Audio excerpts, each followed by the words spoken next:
Kasi in-invite po tayo mga kalingap na maging kalahok sa game show ng GMA ba yun? Makikita ang Team Kalingap sa TV.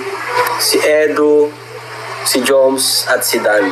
Ayan, tatlong yan, no? Siyempre, Grabe, dream come true. Papa Joms at Edu makikita na sa isang TV show.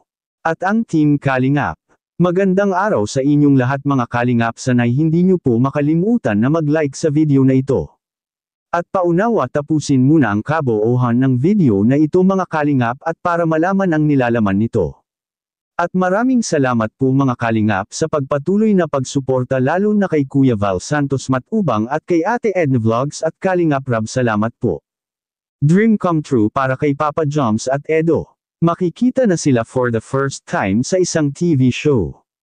Pero bago yun mga Kalingap ay pag-usapan muna natin ang mga posibleng mangyayari kapag nagkataon matutuloy ito mga Kalingap na si Papa Joms ang makakasama sa imbitasyon na ito mga Kalingap. Dahil maaring makikilala pa sila ng lubos sa mga mamamayan at mga nakapanood sa game show ng national television ng GMA mga Kalingap.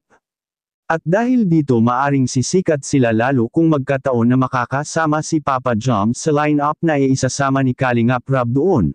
Si Kalingap Edo ay sure na itong makakasama mga Kalingap at si Papa Joms naman ay hindi pa 100% na makakasama mga Kalingap dahil sa ang slot na papalitan ni Papa Joms ay slot po ito ni Kuya Val. At ito ang ating makikita sa video. so ayan, yung nga po may isa pa akong bulong guys, ano? Kasi kung familiar po kayo sa ano nga yun, Family Feud. Ayan na guys, exciting to. Level up to guys, level up tayo guys. Kasi in-invite po tayo mga Kalingap na maging kalahok sa game show ng GMA ba yun? Na Family Feud.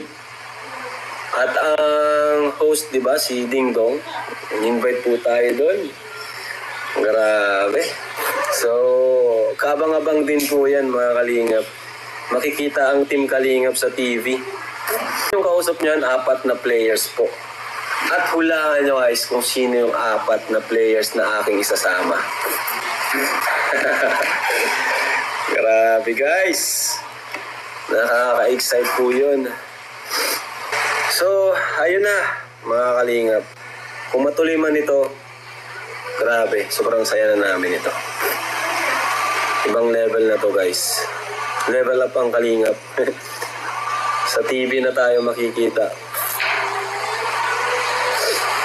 Ngayon, si Kuya Bal kasi talaga, isasama ko si Kuya Bal. Pero natin ko muna siya kung sasama siya. Kasi si Papa di mahilig sa ganyan yan. Baka kung ano sabihin yan.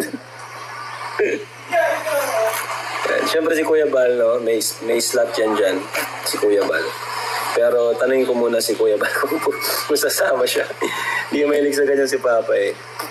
And maliban kay Papa, si Edu, si Joms at si Dan. Ayan, tatlong yan, no? Siyempre ako. Yan. Pag si Papa ay sumali, matatanggal si Papa Joms. Si Kuya Bal, ako, si Dan, saka si Eds. Yan ang mga kasali. Pero pag si Kuya Bal ay umayaw kasi ayaw ni Papa ng mga ganyan eh. Baka pag ini-interview na ni Ding Dong, baka may starstruck si Kuya Bal, di na makasalita. Artista na siya eh. Siyempre, di na makakasagot si Kuya Bal yan. Kasi artista na siya.